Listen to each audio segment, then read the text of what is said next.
and welcome to the Planning Committee. And the first item on the agenda is apologies for absence. I know we've from Councillor Keating, Chair. Yeah, thank you very much.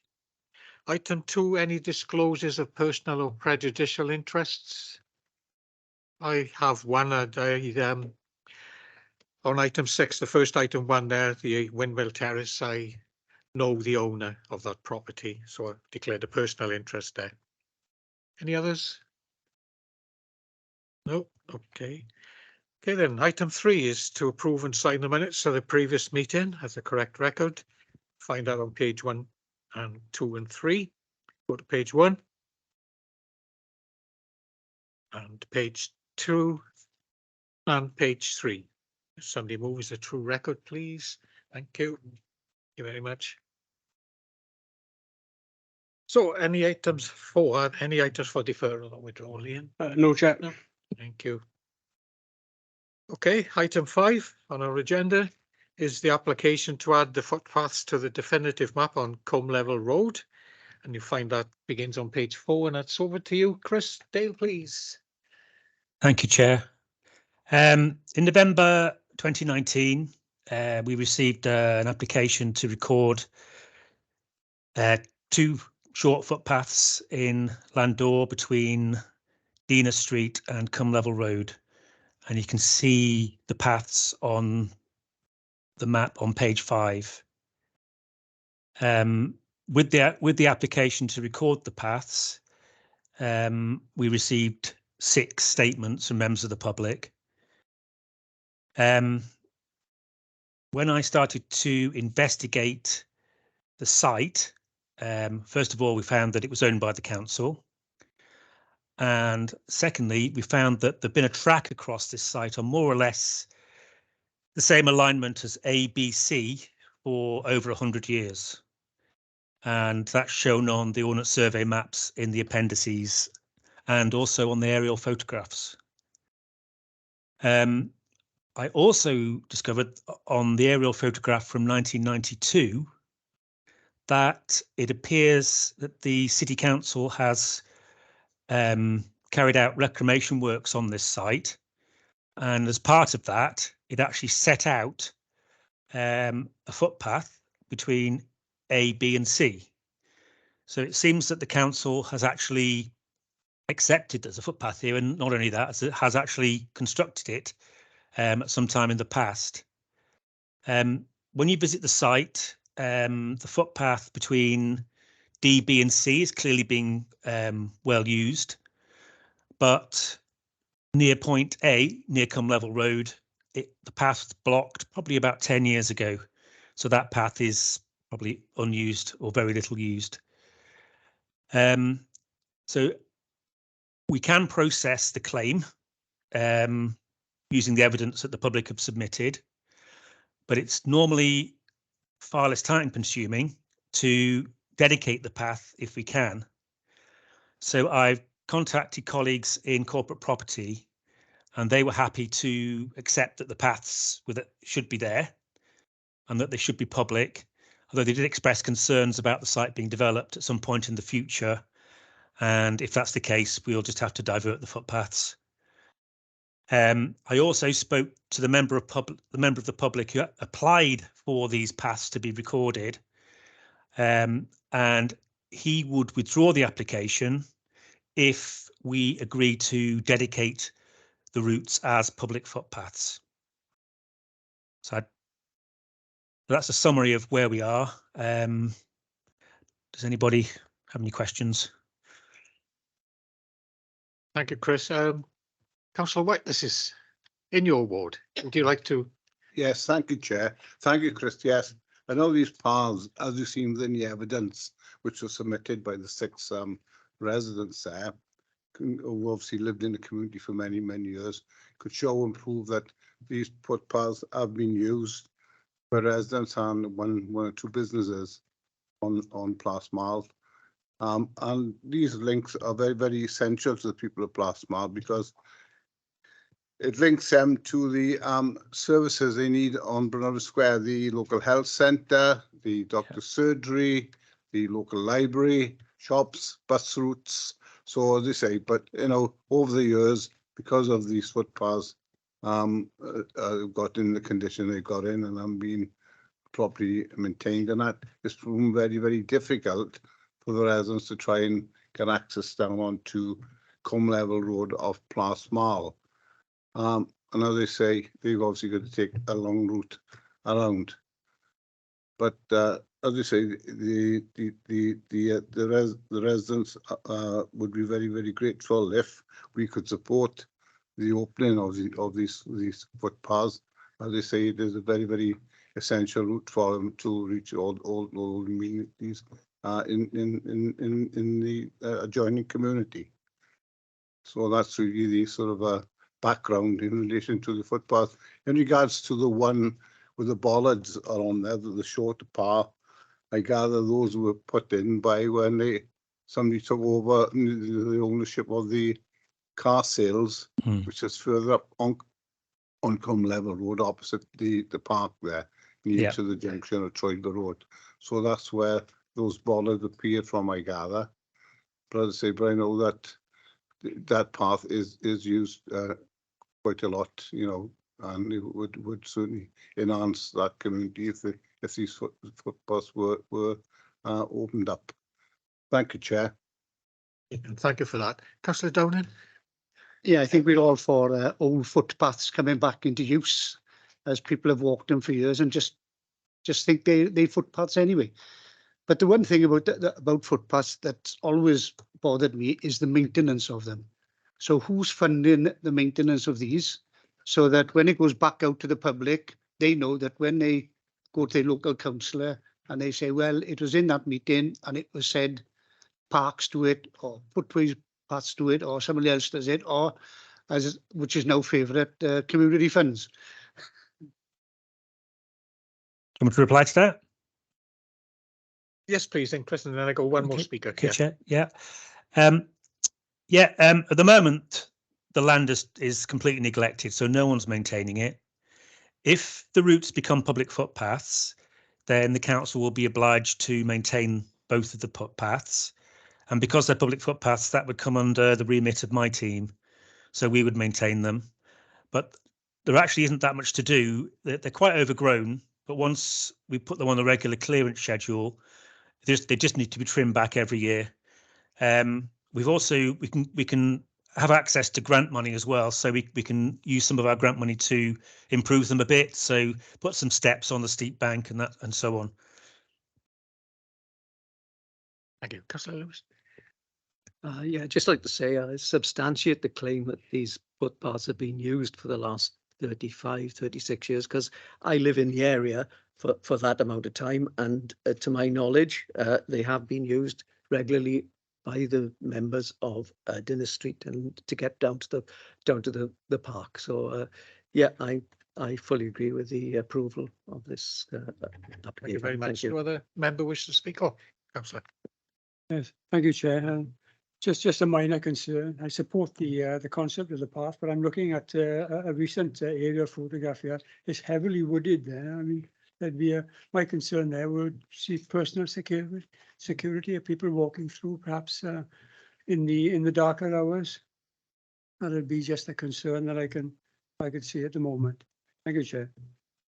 Okay, thank you. Yeah, that hopefully taken on board then when as Chris is with the maintenance and yeah. Okay. Yeah.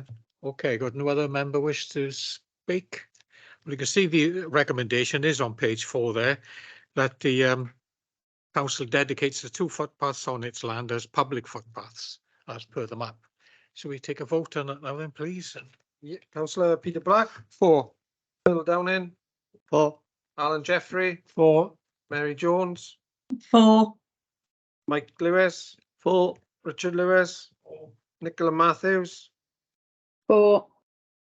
Mark Tribe, For. Mike White, For. Andrew Williams, and Paul Lloyd. Yeah, 4. That's unanimous, Chair. Thank you. Okay, right, on to the next item then is excuse me, item 6, which is the determination of planning applications under the Town and Country Planning Act of 1990. And the first item there, item 1, for us is the, you see on page 85 is at Windmill Terrace, and that's over to you then, Hayley. Thanks. Thank you, Chair. Prynawn da, good afternoon, members. My name's Hayley Kemp and I'm the team leader for the City Centre and Bay Area team.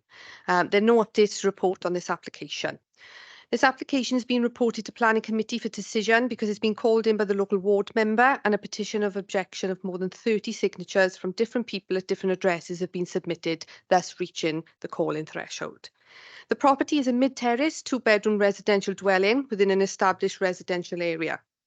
Windmill Terrace consists of predominantly two-storey traditional terrace residential dwellings, as do the majority of the neighbouring streets.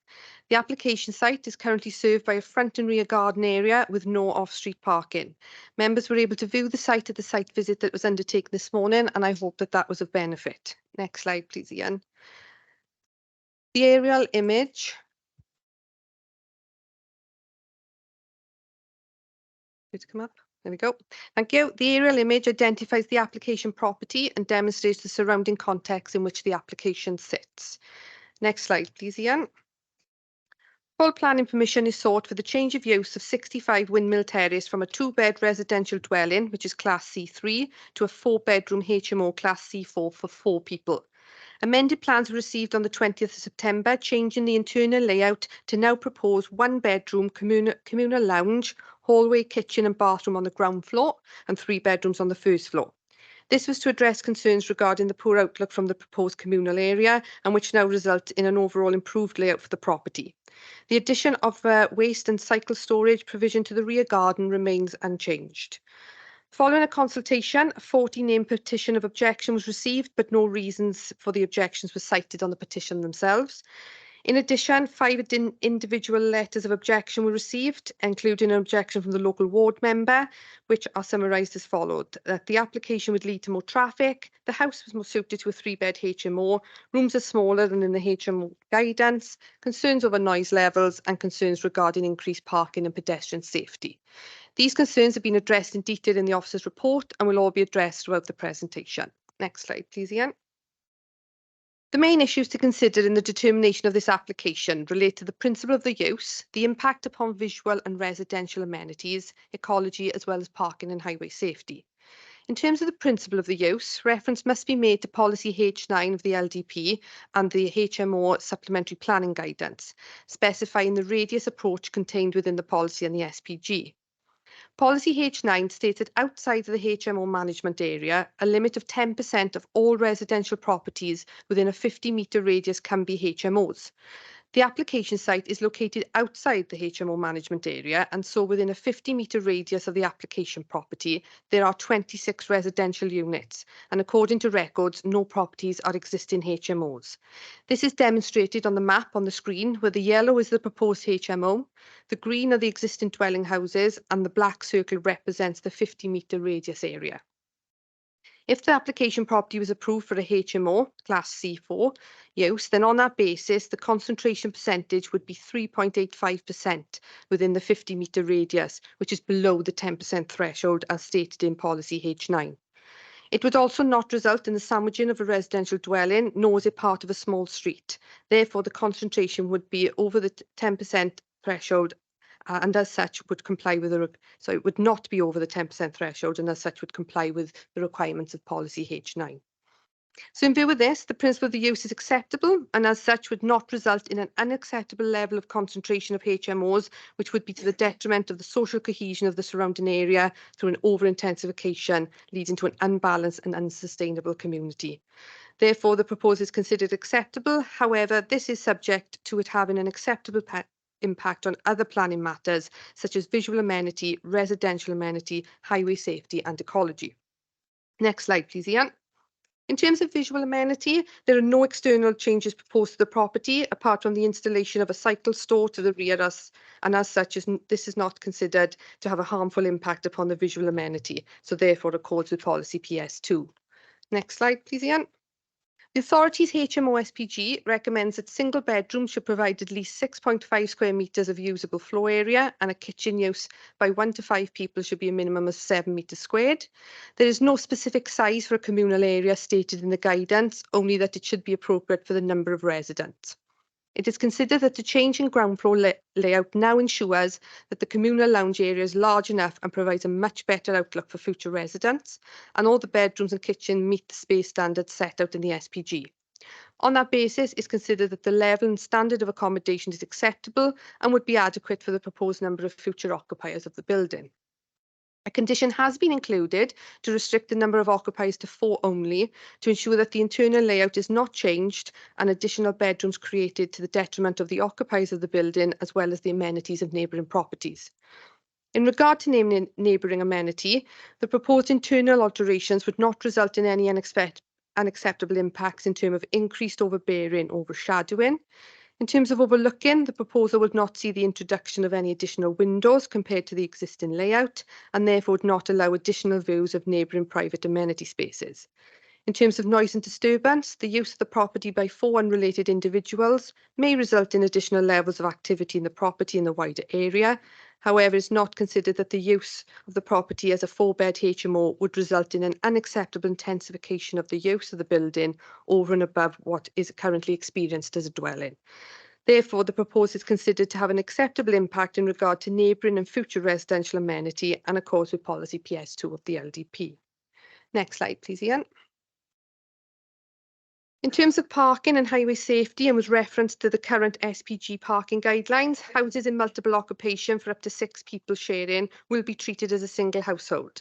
As the number of bedrooms, which is 4, is within the limit, then there is no requirement to provide any additional car parking.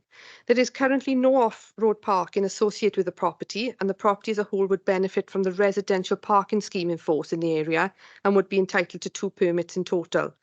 The existing parking situation can be viewed via the photographs on the screen, and which members viewed on the site visit this morning, and which consists of a mix of restricted parking in the form of residential only bays and unrestricted parking. Next slide, please, Ian.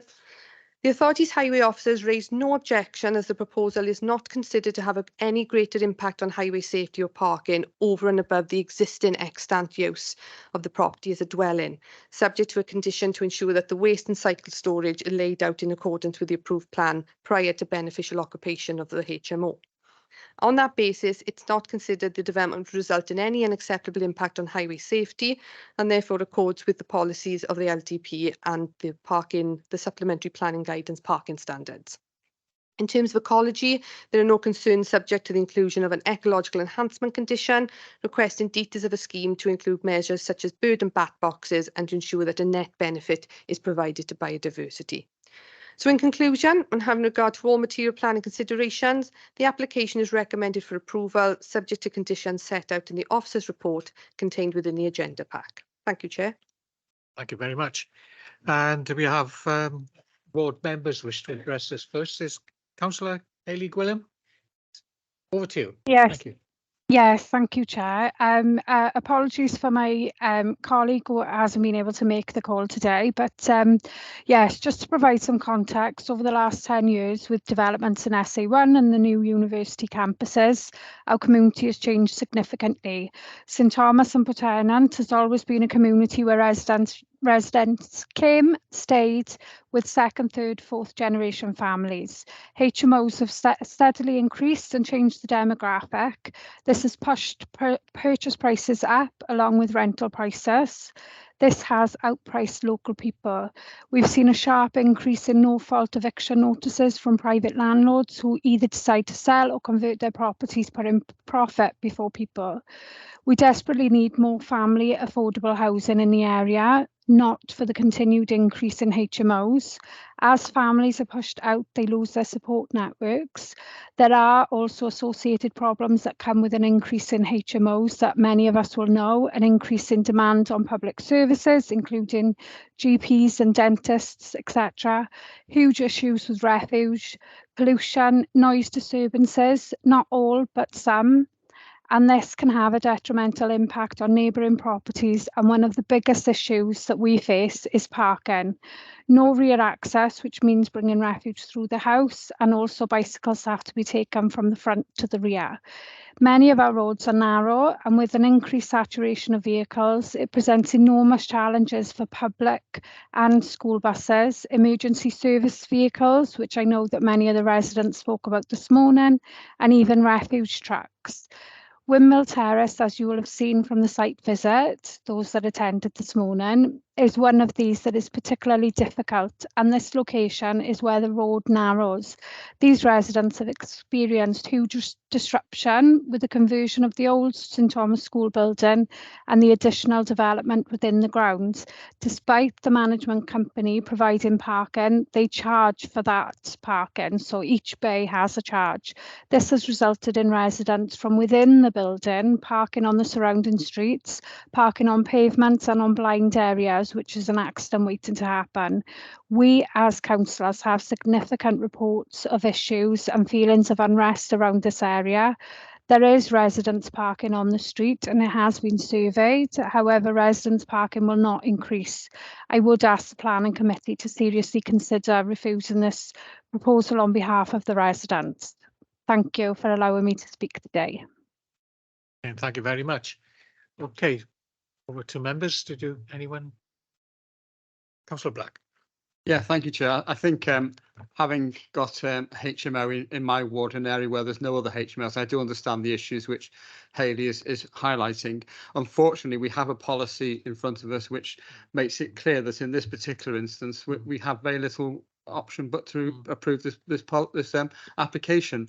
There is no over concentration of HMOs in the area, though I would query the circle thing on the map where it didn't include the flats in the school. In terms of things, and that much probably reduces the percentage. But I think parking is a problem all over the city, especially in communities like St Thomas, Manchester, etc. And really, because we had that policy, which was adopted specifically because of the issues with HMOs, it meets the policy, and therefore we have very little option but to approve it. Very much. Any other member wish to speak? Sorry. Oh, Councillor Jones. Sorry. Thank you. It's a question actually for the highways officer.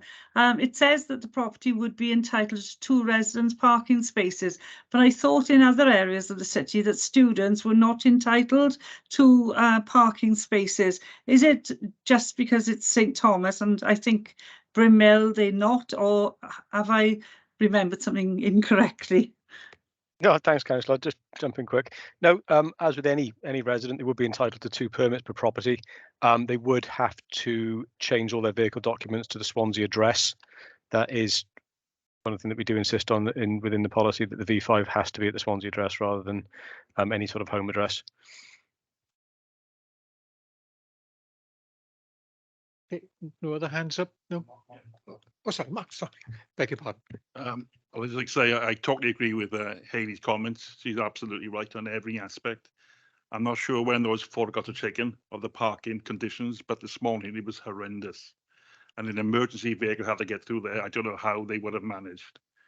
So I'm not for it. Yeah, thank you, Chair. Yes. I think Councillor Tribe must have read my mind. I've got exactly the same comment as his, and I support Councillor Gwillim's concerns on this matter. Yeah, thank you. Thank you. No one else? No. Yeah. Was there anything you wanted to come back with, Hayley? Or yeah, or you could. Oh, sorry, I thought. Yeah. No, thank you, Chair. Too many Haleys. Thank you, Chair. I just wanted to reiterate to members of what I said on the site visit today, is that whilst it is a 2-bedroom property, if there was a family in there and they wanted to, move the bathroom and create an extra bedroom, you could potentially have 4 adults in there with 4 cars who could park as the situation is now. So I just wanted to reiterate and remind members that that is possible as well. Thank you. Yeah, indeed. Thank you. I got no other hands up then? No? Okay, thank you. We can move to the vote then on this item. And you can see the recommendation there is approve. So we'll take that to vote now then, please. Yeah. Peter Black. Oh, you'll have to. Oh, sorry. Paul. People. Phil Downing. Paul. Alan Jeffrey. Against. Mary Jones. For. Mike Lewis. For. Richard Lewis. Against. Nicola Matthews. For. Mark Tribe. Against. Mike White. For. Andrew Williams. For. Paul Lloyd. 8 for, 3 against, Chair. Beg your pardon, that's carried. And then we move on to item 2 now then, which is, you'll be find it on page 95, and that's at Bryn Road. Hayley Suze again. Thank you. Sorry, Chair. Thank you. Thank you. Okay, there are a few updates to report on the update sheet. An additional condition is to be added to ensure that the HMO is limited to a maximum of 9 people at any one time occupying the property, and is to ensure that the internal layout is laid out in accordance with the approved plans, and that's to safeguard the amenities of neighbouring properties and the amenities of future occupiers. Another thing to point out, the red line on the site location plan in the agenda pack is incorrect and does not include the garage located to the rear of 44 Bryn Road. An amended site location plan has been received to show 3 scale parking spaces to the rear of the application site. And we had one late representation raising concerns regarding the removal of the street sign, the property already occupied, and a query over the correctness of the HMO concentration test. So I'll address them as we go through the presentation. So this application has been reported to Planning Committee for decision because it's been called in by the local ward member, and a petition of objection of more than 30 signatures from different people at different addresses have been submitted, thus reaching the call-in threshold. The application site is positioned within the Swansea urban area. It's located within the local ward of Uplands and within the defined HMO management area. The application site is located adjacent to St Gabriel's Church and is surrounded by similar designed residential properties.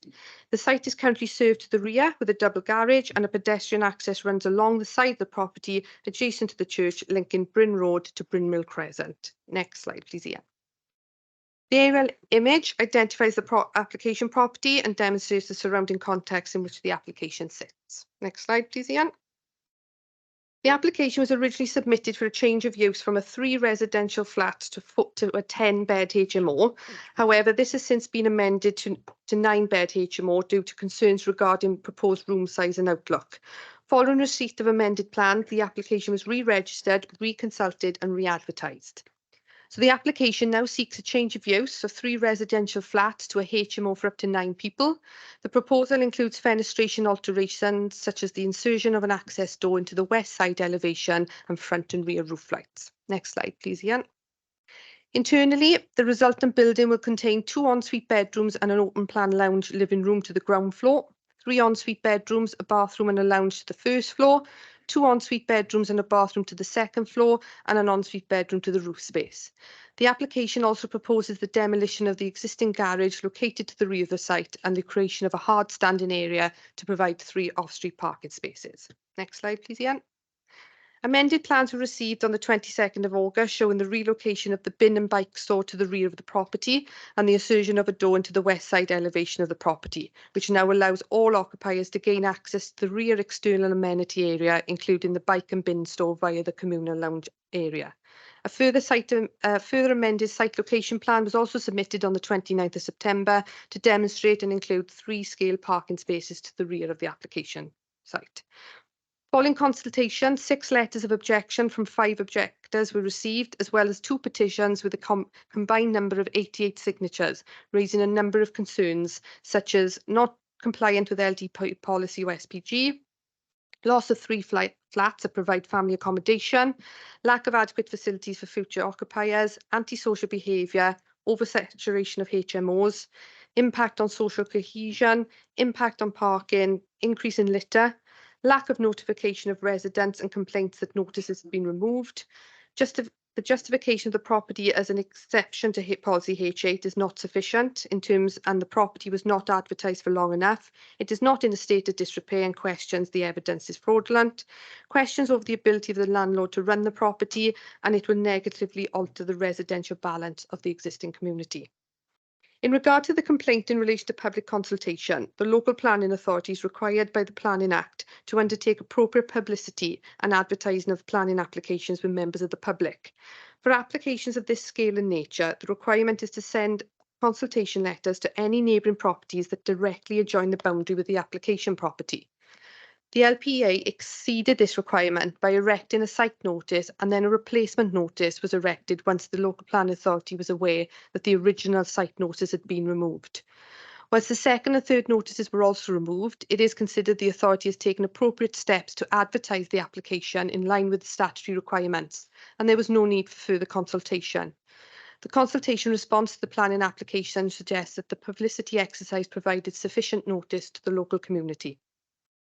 With regard to the removal of the street sign, this is not a material planning consideration, but something that would need separate consent from our highways, and this matter has been referred to them for further investigation.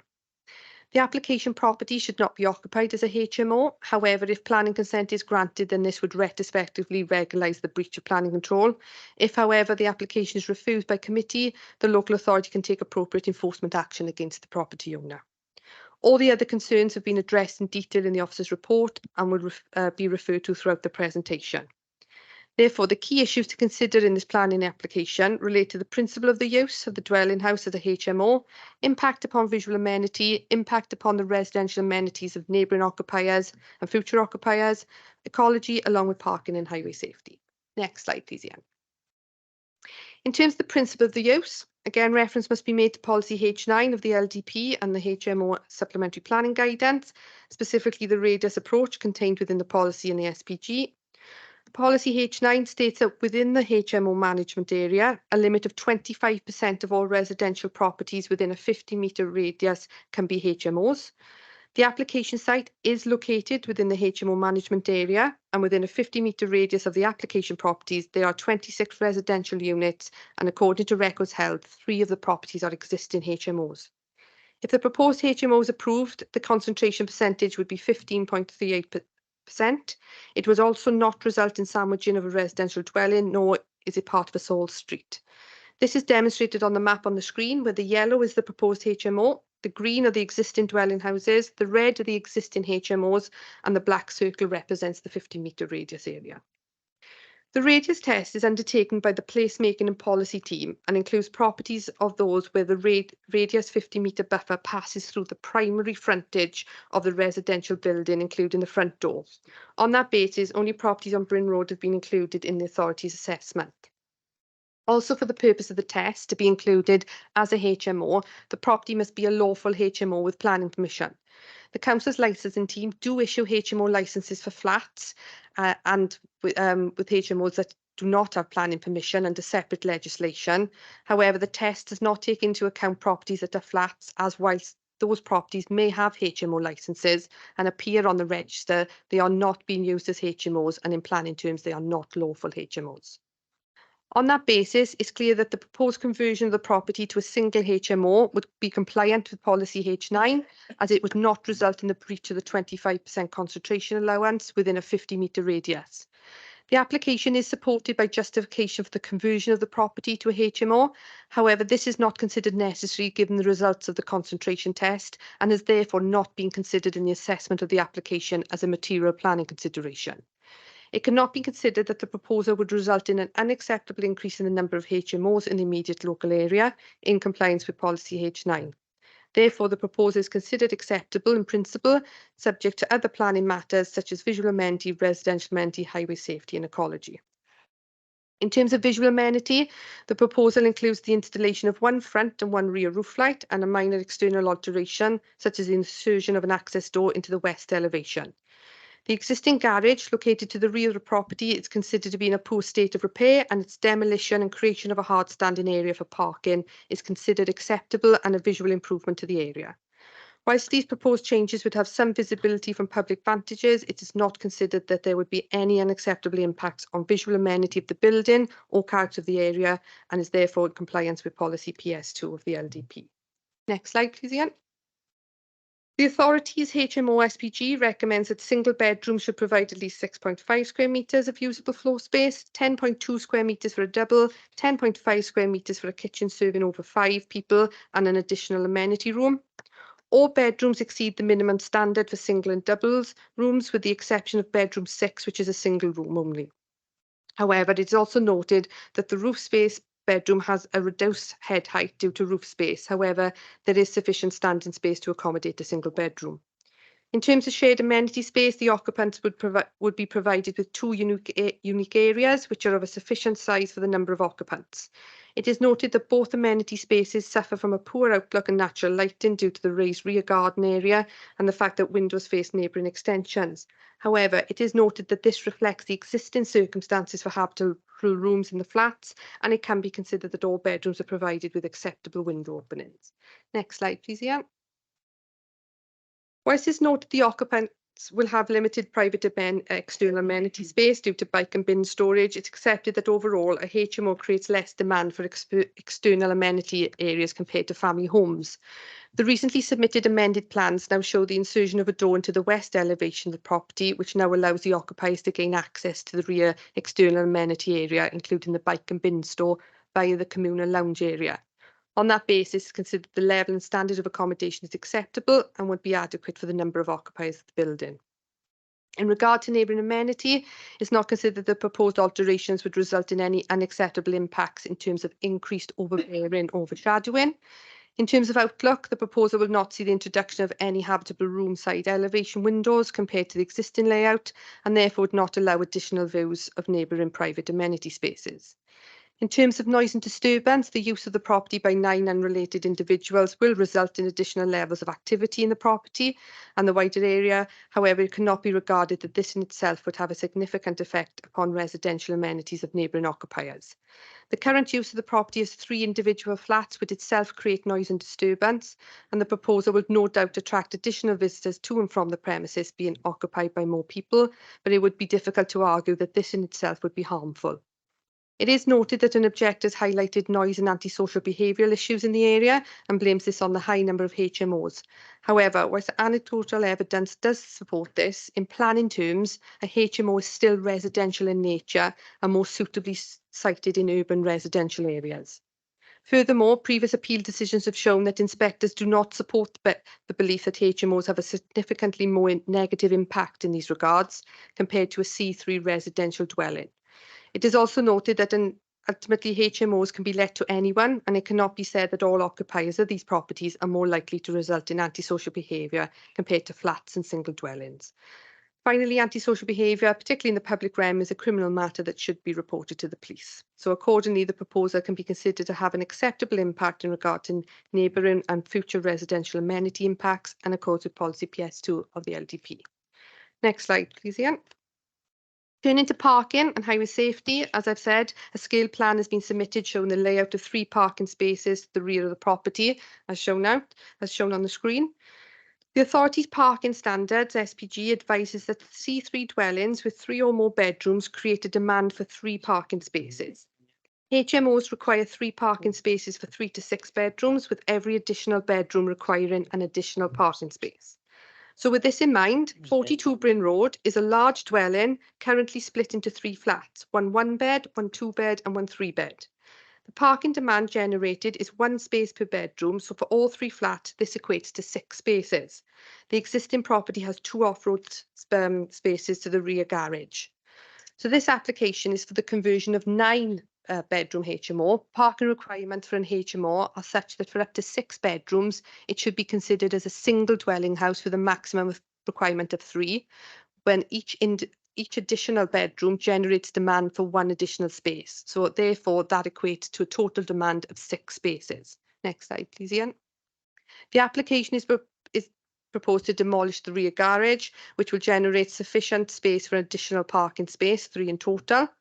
So as such, both the extant and proposed uses generate the same parking demand, and as the application proposes to construct an additional off-road space, the net effect on the surrounding highway is positive in that there is a reduction in demand of 1 space.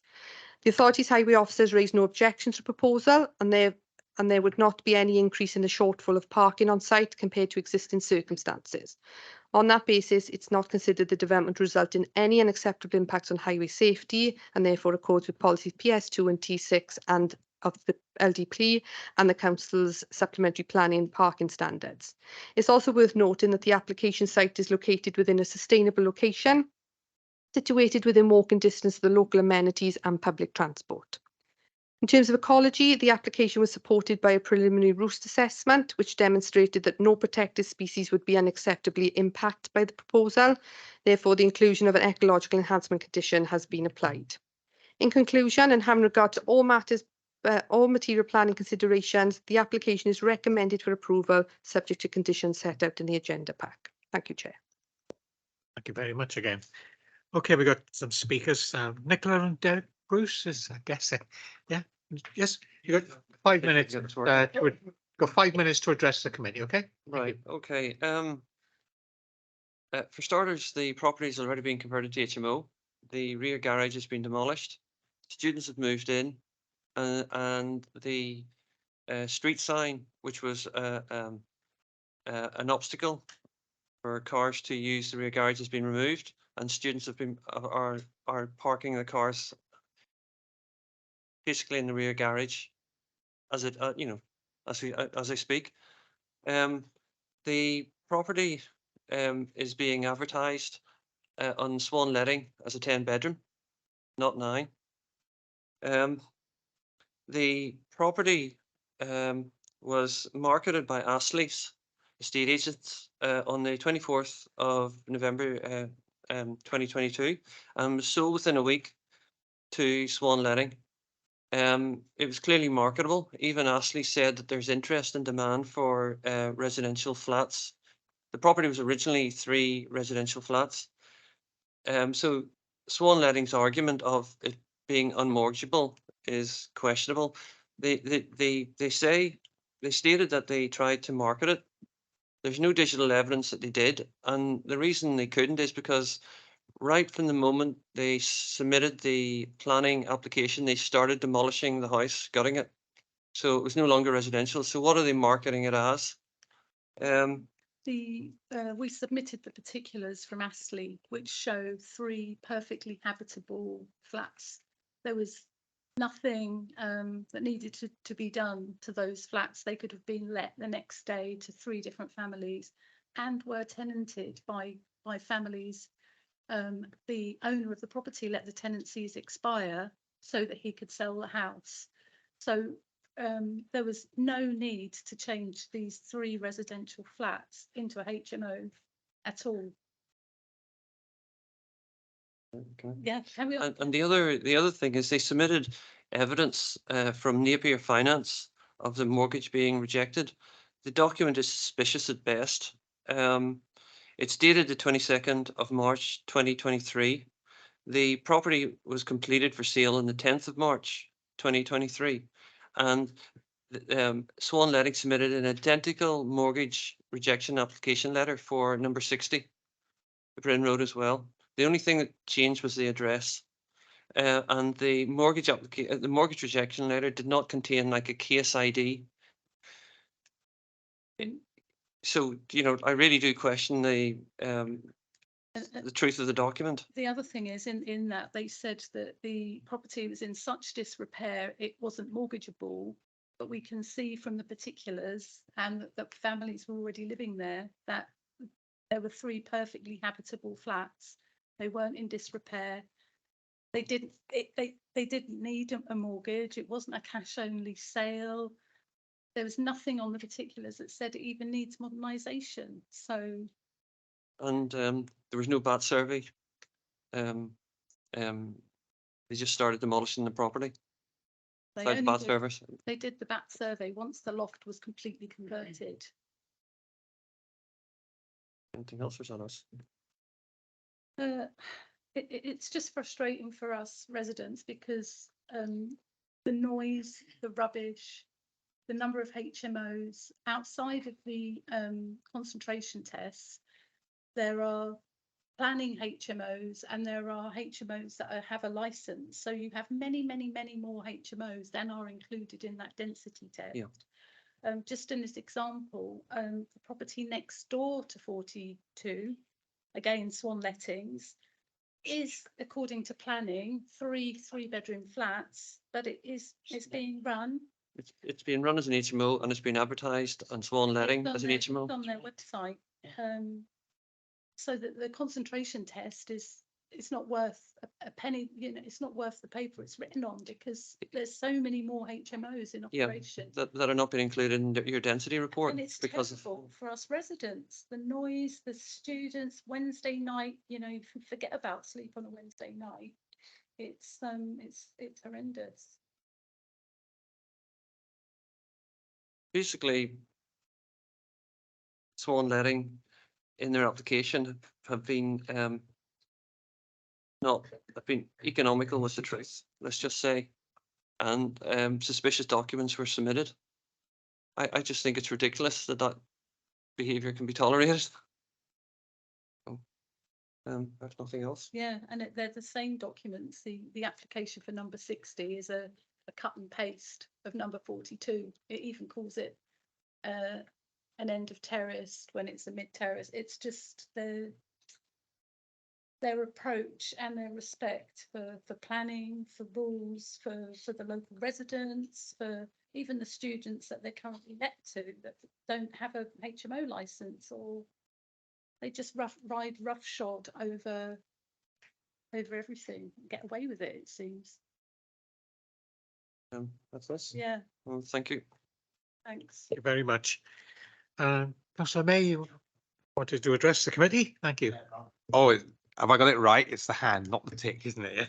Right. Okay. I would ask the committee to actually refuse this application under the grounds of 3.7 in policy H9, where there's some exceptional circumstances, material considerations. Yes, the radius test does say there are 26 residential units. But if you look closely at the diagram, I don't know if it can be brought up by the planning officer, you'll see that about 3 or 4 of the houses have clearly been put through a bacon slicer. They've been chopped up into flats. So these 26 residential units are in fact only 10 houses. 3 of the houses are HMOs, and only 2 of the 10 houses, if you flip the argument on its head, are actual single family dwellings. So this is a reason where I won't say I was some sort of a clairvoyant or something like that, but when it came to setting up this policy, I said you could not include the compartmentalisation of houses into flats. So if you look at the properties over the road, I think namely from memory, you've got number 31, you've got 41, you've got 43 and 45. Bang, bang, bang, bang, bang, bang. Yeah. Suddenly, these 4 houses are suddenly developed into about 16 or 17 houses. Now, that is where that policy fails. That is an exceptional circumstance.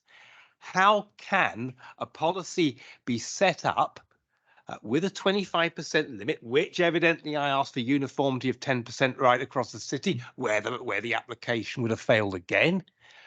How can you have and deliver a percentage in the real world of 15% HMO saturation content in an element of Bryn Road, which has got 74 houses in total along its stretch, which are HMOs, out of 100, which has got an overall saturation of 75%. This is where the policy fails. This is where you have your exceptional circumstance. A further factor is, obviously, you've got a large gap next to it where you've got a church, which obviously alleviates the pressure. But hey-ho, within the church ground, just outside the radius, oh, we've got the vicarage and the clergy house, 2 more HMOs. They fall just outside, even though they are in the grounds of that church, which is circled. I know you've got to do the front doorstep test. The other thing I asked for was clustering. And that was you couldn't have 2 HMOs together when we put the policy. But no. You know, when arguing the policy, clustering would have saved that as well. Clustering is where you can't have 2 or more HMOs together because it decimates communities. So you're just going for 3 in a row here. So we've got the exceptional circumstances. At length at scrutiny, I spoke with Mr. Davis, who's here today, explaining all these anomalies. Now you can see why.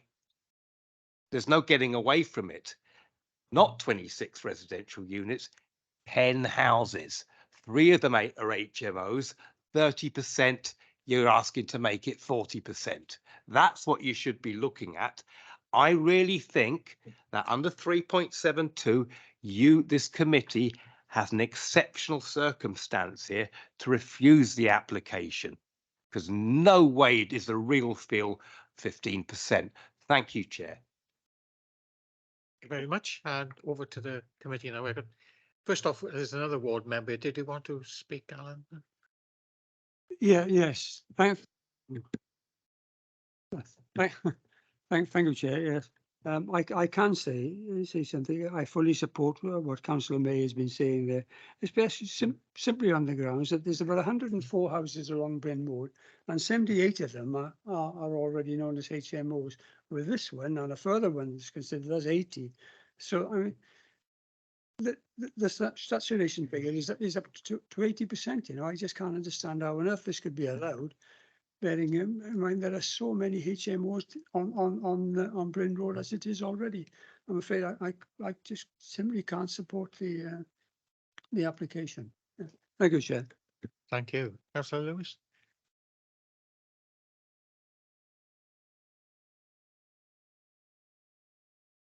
Thank you, Chairman.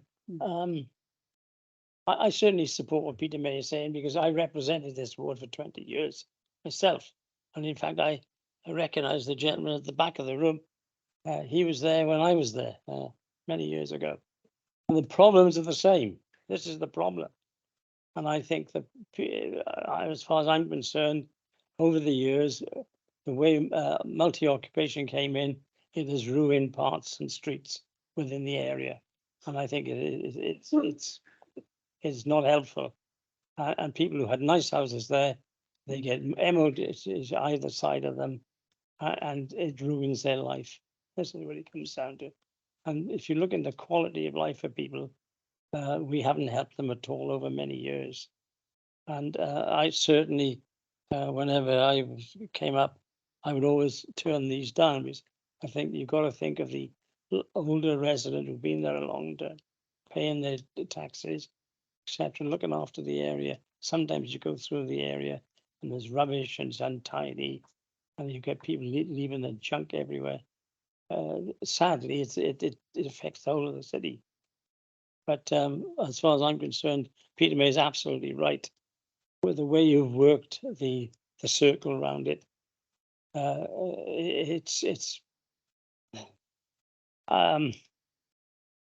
I'd hate to play cards against you guys. Councillor Downing? Yeah, I don't know whether I heard right, but the local member had said that there was within 100 houses, there was 70 HMOs. Yes. So if the officer could make a comment on that, because obviously that sounds as if it's way over the 25%. The other thing is, maybe what's the difference between a cluster and a sandwich? Because you can have two pieces in between the sandwich, or you can have three, or you can have four. So maybe if you can explain that as well, as that the both have been mentioned so far. So if you can explain that as well, and then we'll see where we go. Yeah, thank you, Chair. I think the issue again is that we have a policy and we set that policy precisely because of the issues faced by people in Bryn Mill and elsewhere where there's a very large concentration of HMOs and other rented properties which were causing issues in terms of the viability of the area and in terms of the balance of the area, and that's the reason why this policy was put into place. Now, I accept Peter May has some very valid points about the relevance of the way the policy has been set out. Unfortunately, we can't rewrite the policy while we're discussing his application. It has to come back and amend the policy through the proper means. So we're stuck with the policy which we have, and then it comes down then as to what is the definition of a HMO. Now, HMO is quite clearly defined in the planning legislation, and that's why this application is going through here.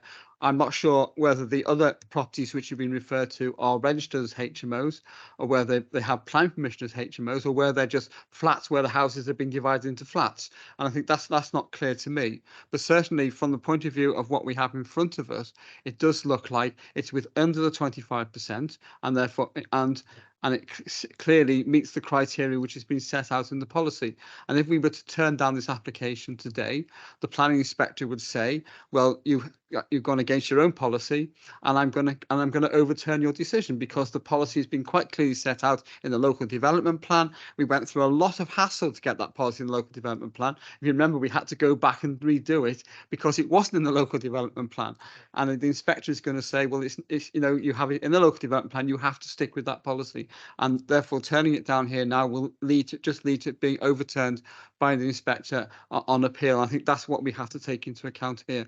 I have a huge amount of sympathy, but unfortunately, our hands are tied by the policy which we put into place to try to alleviate the issues which have been raised by the residents today.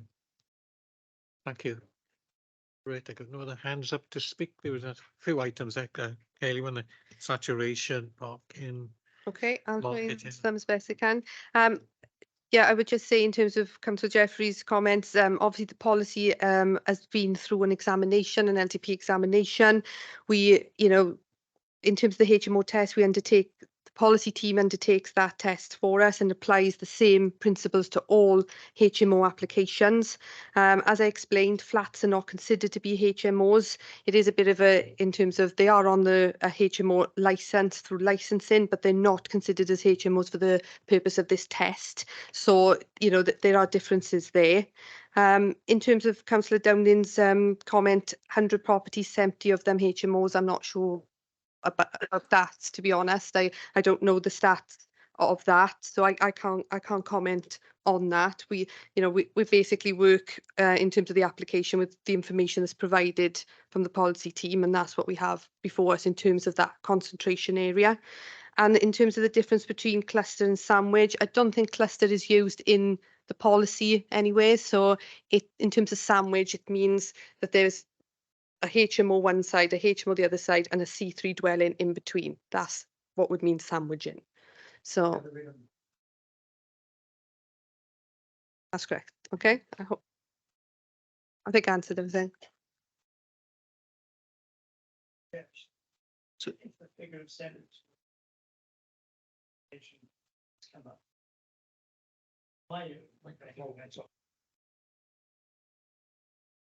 Oh, sorry, Chairman. No, the question is from my days in the uplands. Certainly, there's well over 50 to 60 houses in multi-occupation in Bryn Road, and if the figure, the current figure is 72, I would definitely take how much? 78. 78. I missed two. But I think that is the thing.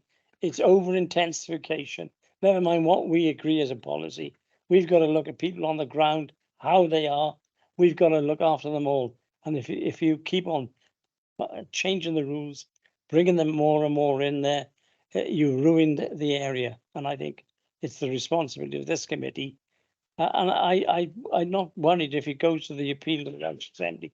If they turn it down, or if I think it's wrong, I'm not happy with an application, I will turn it down, no matter what happens. If it goes to the Welsh Assembly, that's up to the Welsh Assembly. Thank you, Chair. Just to provide some clarity really on one or two of the issues raised. In terms of the planning policy, which is supplemented by supplementary planning guidance for HMOs, it's clear in the policy and the supplementary planning guidance that individual flats are classed as individual properties, and the plan that was shown where it had the thin properties were flats. It's just for illustrative purposes. They've been shown as separate properties. So in terms of applying the test, as Hayley said, we have to look at that 50-metre radius, and we have to look at each flat as a separate property. In planning terms, a flat could be a HMO if it's occupied by 3 or more unrelated individuals, but in this case, they're not within that definition. So there is a specific planning definition for a HMO. It is slightly different to a licensing definition, which is why you do get some properties licensed as HMOs, but for planning purposes and the purposes of this policy, they're not actually within the definition of a HMO. So in terms of the policy, I note the comments made about the wider street. The policy does focus on that 50-metre radius, and your officer's view is that when you apply the policy and look at that radius, then the use in principle is acceptable in policy terms. Thank you, Chair. Yeah, just to bring it into context, Bryn Road is about 500 yards long.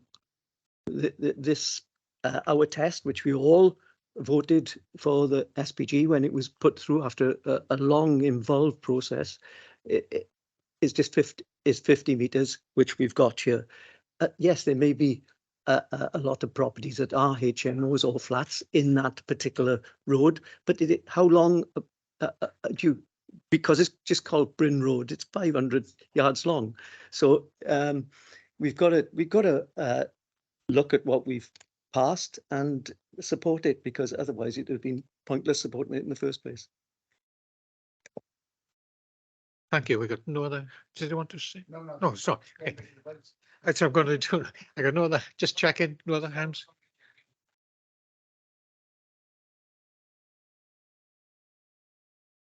Sorry, Chair. I have addressed the fundamental point of 3.7 within the policy of exceptional circumstances. That's the argument I put forward. We've heard everything about how we must comply with the policy. We are complying with the policy through clause 3.7, the exceptional circumstances. Thank you. I got, sorry, Councillor Jones, you wanted to speak. Sorry, I missed you there. No, I was late. I do apologise. And I'm going to upset Councillor May, I know. When you look at the aerial photographs and the photographs of the property, I mean, I know the area really, really well. I lived in the road behind many, many years ago, albeit the other end. And it is a block of 3 properties. It's next to St Gabriel's Church.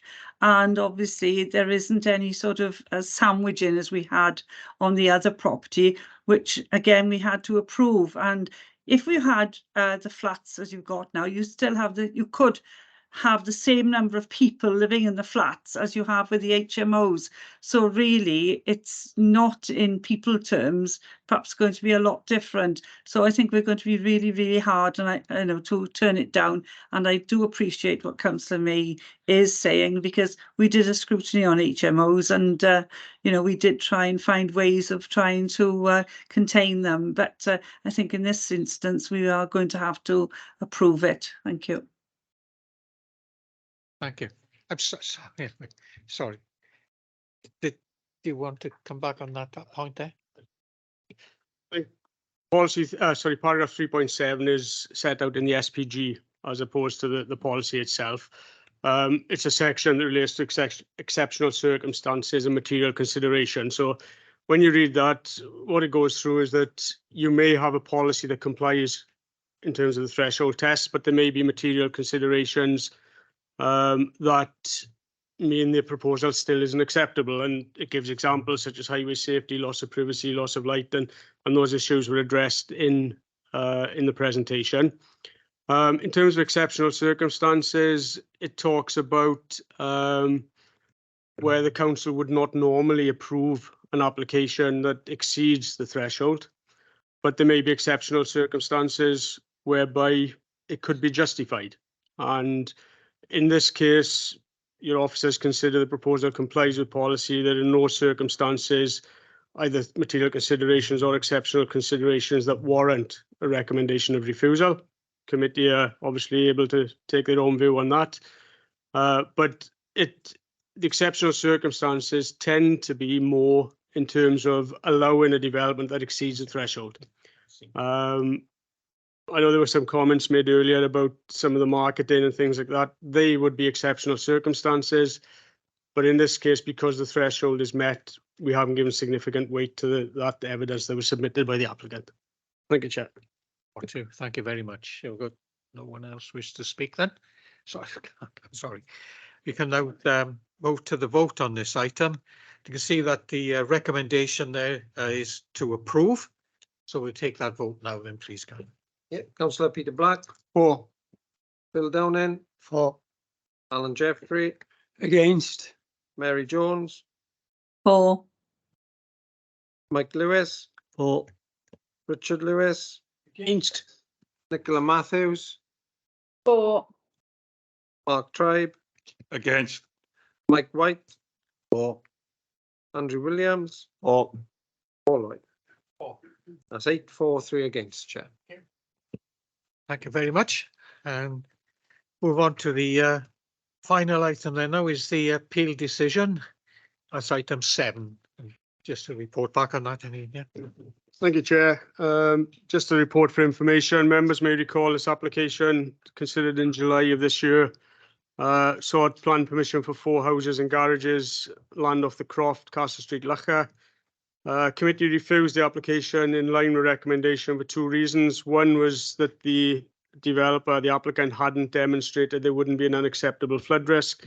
And the second, that the concerns over the arboricultural impact assessment and whether there was sufficient information. So the inspector considered the appeal, supported the council and NRW, who commented as well on the flood risk, that the application didn't demonstrate there wouldn't be an unacceptable risk. Essentially, there was a lack of evidence submitted. In terms of the trees, the inspector recognised the concerns but felt they could be addressed by conditions, so felt that that reason could be overcome. But in terms of the overall appeal, it was dismissed. Thank you, Chair. Thank you very much.